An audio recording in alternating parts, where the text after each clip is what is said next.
Alright, everyone. So, besides the Senate races and, of course, the presidential contest in 2020, there are several governor's seats that are also up for grabs. Now, gubernatorial elections are very important because in states, a lot of times, governors they're the main executive of their state. They can veto legislation that state legislatures push across. They can have a huge impact on the state's politics. So, we're going to get right into it. First off, I'm going to put the state of Washington as leans Democrat, and the reason I do that is because I think the Democrat is going to win by a lean margin. I'm not saying that Republicans have a real chance. We can look back at 2016 when Jay Inslee beat his opponent by only 10 points during a high turnout election. Now, of course, that is contributed to mainly the fact that Republican candidates in states like Washington and Oregon tend to be very moderate. They tend to be, pro-choice. They tend to be for social programs and stuff like that. It's a way to make them electable in states they otherwise wouldn't be. So anyway, you'll have some rhino Republican run against them. They'll get fairly close, but not quite. Probably people that are independents who are sick of the Democrats. I think that in 2020, similarly, I think Washington will go by a lean margin. So it's going to be lean Democrat. And likewise, I'm going to put Montana as lean Republican for the same reason. We can go back and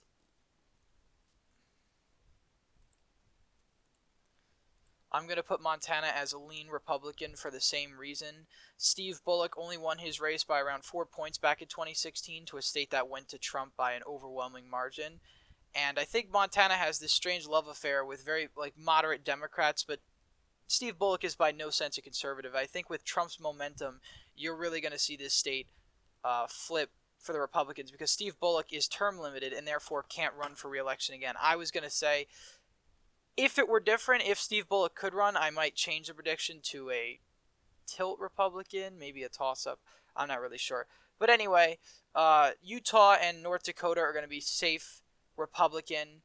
And, we might as well skip over to West Virginia. West Virginia is going to be safe Republican with Jim Justice. Jim Justice won his seat in 2016 by around 7 points. When he was a Democrat, he switched parties, I believe after the election of President Trump, and became a Republican. So he's running again as a Republican, and he's a very, very popular governor. And I think he'll win his state by probably a safe margin. The Blue Dog Democrats of West Virginia are still somewhat relevant, but they're slowly dying.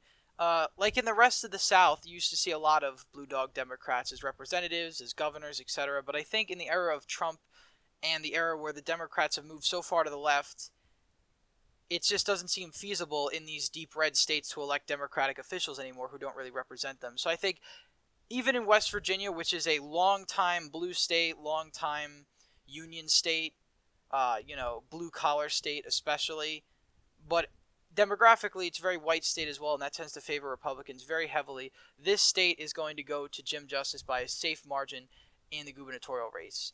Now, for Indiana and Missouri, I'm going to put both of these as lean Republican, and my reasoning for doing that is we could just look at the 2016 election results between the governors. Same thing with Montana. The only way Democrats really win in states like Missouri, like Indiana, is they run more moderate candidates. They all lost their races by around 6 points, which is fairly good showing considering that Donald Trump carried both of these states by a overwhelmingly safe margin, and the fact that these states are deep red states. So the fact that they got that far is quite impressive. But nonetheless, the Democrats probably will not win either of these seats. Already the Republicans have half the governorships in the United States. Now keep in mind, the number doesn't really matter, but the governor, like I said before, has a whole lot of power. Now North Carolina is a very interesting state because North Carolina was carried by Trump in 2016 by 3 points.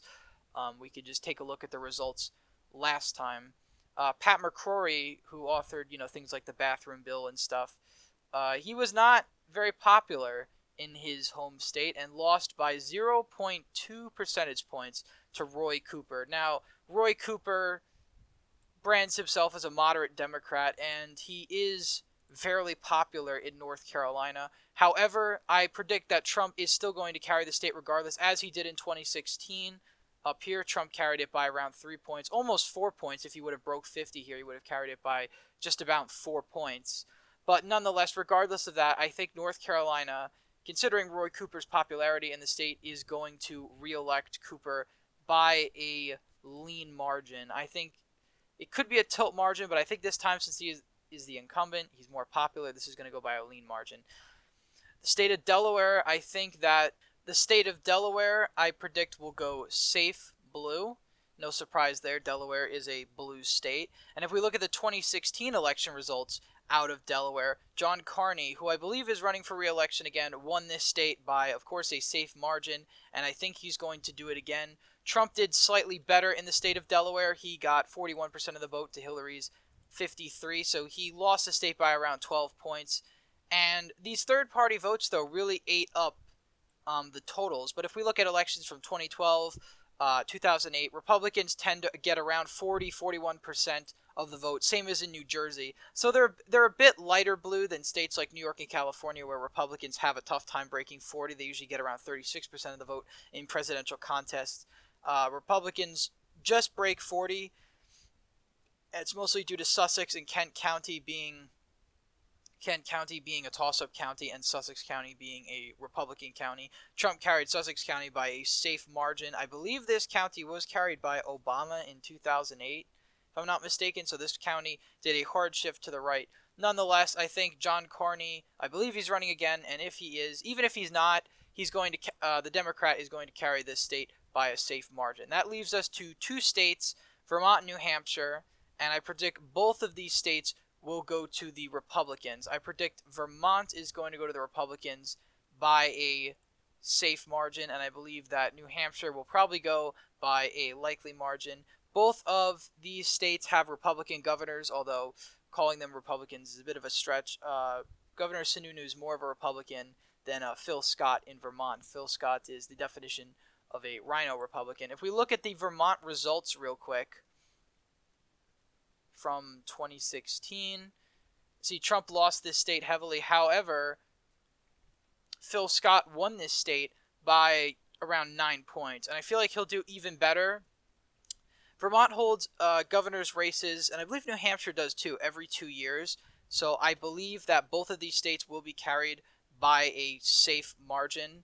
So you know what? We're just going to change New Hampshire. I think that's going to go safe as well, just like in Vermont. We could look at New Hampshire's results real quick from 2016. I don't know if Sununu was governor. I think he was. Yes, he was. He barely won this seat back in 2016, but with incumbency advantage and the fact that I think Trump is going to carry the state of New Hampshire as well, I predict that it will go to the Republicans by a safe margin.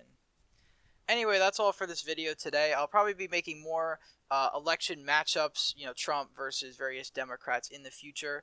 But thank you for watching. Please like, share, and subscribe to the channel, and I'll see you in the next video.